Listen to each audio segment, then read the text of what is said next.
Hi, we're at the book launch of Network 18, the audacious story of how a startup became a media empire. Was the culture of grammar Nazis very strong in TV18? Grammar Nazis. I don't see that any longer. I don't see that kind of ownership for the kind of work that we did. As Mehika said, if Rohit had to go back at 4 o'clock in the morning and come back at 6 a.m., he would do that. And that. He didn't go home. Yeah, he stayed the night in office. I think a lot of us would actually do that. I don't see that kind of ownership any longer, which is sad, but maybe it's a way of balancing your life out, and maybe we suck at balancing our lives out and we didn't do a particularly good or efficient job at that. But I think that was very strongly the Network 18 DNA, where you just didn't give up till you made sure that you got the perfect story, the perfect show, or the ticker was error-free. Rajdeep, another question for you. You came from NDTV, and now when you're setting up another television channel, especially the English television channel, did you at some point decide what was going to be the differentiator? Yeah, I'm not setting up. CNN IBN, of course. You're talking about what was going to be the differentiator? I remember we were looking for that. One advertising guy came and told us, why are you setting up another English channel? Who's going to watch it? And Racy had various pitches being made to us. And we frankly didn't know what to tell the person, because how do you differentiate one channel to the other? So we said, I think we said something ridiculous like Temple of Journalism or something. Something that sounded suitably profound, to try and convince them that this is going to be different. But I think what it was there was a freshness. There were a lot of young people hungry, and I think that makes a huge difference, because you were looking for new ideas. And one of the great things that I thought at Network 18 was this enormous space for ideas. It was new, from citizen journalism to all kinds of vague, to getting Kalam on Republic Day with kids, to our election shows. It was just different. There was a buzz and electricity about it. That happens, I think, only once in life. So I think it was just the right place, the right time, the right guys. What was for you the differentiator between all the other English channels that existed then, which were quite few, and CNN IBN? Well, I think in a word it was Rajdeep. I think he's a extremely fine anchor, extremely fine human being, extremely upright. You can believe the guy, and his leadership. What were the thoughts that were going through your mind when you came to the realization that perhaps we are going a bit too fast for us to munch on? Raghav was in his crazy, expansionary, ambitious mode. He's always been a slightly mad guy, which you need madness to create something like this. Without that, you can't do it. And like Rajdeep was saying, sometimes freedom leads to its own and had Lehman not happened, God knows, the story would have turned out very different. So yeah, that time I did feel that too much was happening, and from being a very small boutique-like company, we were becoming a huge corporate structure.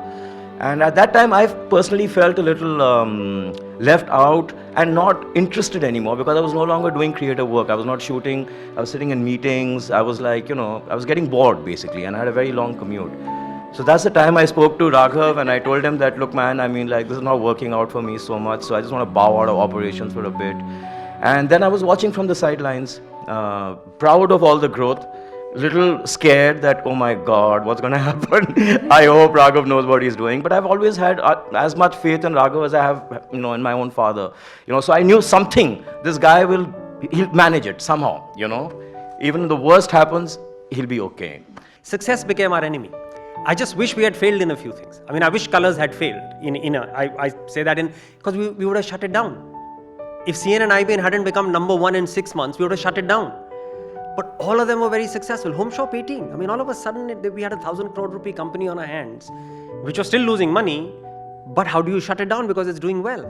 So I think that 2008 to 2010 was a very strange period where everything we touched was becoming successful, but it was all in investment mode. The world was going through a terrible crisis. We thought we would raise equity. No one could raise equity. How did you get into the movie side of it? And at any point did you say, I must not work with my brother? No, that I never did, despite whatever differences we may have had at a professional level. No, I never said that. I think I was always, my journey actually, even in television, started with films. When we used to do the Amul India show, I used to call up the actors, the producers. Some of them loved my voice and said, "All right, let's get her to meet us." Some of them. This is the charm we were talking about earlier. Yeah. And the only way, and every time Racy would do a story on them, he'd call them all kind of names because I don't think he liked film people. And that was it. Then I would get a phone call. You asked me for a story. You came and did the shooting. And why did your anchor say such nasty things about me? And then I would tell Racy, why do you do this? Please stop it. Now you ask him why he did that. Why did you do that? I've been asked to ask. Do what? Why did you curse those poor fellows who were interviewing? Because they're assholes. I mean, what do you do?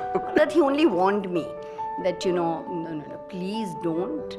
Because Sanjay Dutt would actually start speaking once the cameras were switched off and would start talking with me. So the minute the cameras would come on, Racy was doing the interview. So he would say, yeah, no. So Racy would say, but why is it that he only starts talking when the cameras go off? When I'm asking him questions, he's just quietly sitting there. So You he guys was, got to say something because that bite, smack I and got go high get on life. Yeah, I got high on life. He asked him, yeah. I got high on use life. that many times over and over and over again, even on CNN IPL. But I must say that was one of our best interviews, the best profiles we've ever done with a film star was with Sanjay Dutt at that time because he was just so open. Why you think this story needs to be heard, read, and why you need to read the book? I think it's, I think the fact is that the Indian television revolution sort of started in the mid-90s and I believe is at its last stretch at the moment. So over these 20 years, I think these stories need to be told about this is the story of that revolution in a sense.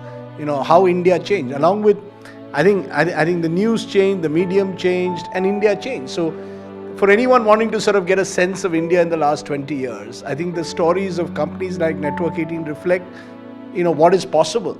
The importance of this story is really that you have to really love what you do. You have to have a sense of purpose. You have to have a sense of passion about what it is that you want to do and what you want to achieve in life. I think what this story also tells you is that while we were all sort of competitive and we were all in it to sort of make something, it was always about the channel. It was always about producing good quality content. It was always about respecting one another.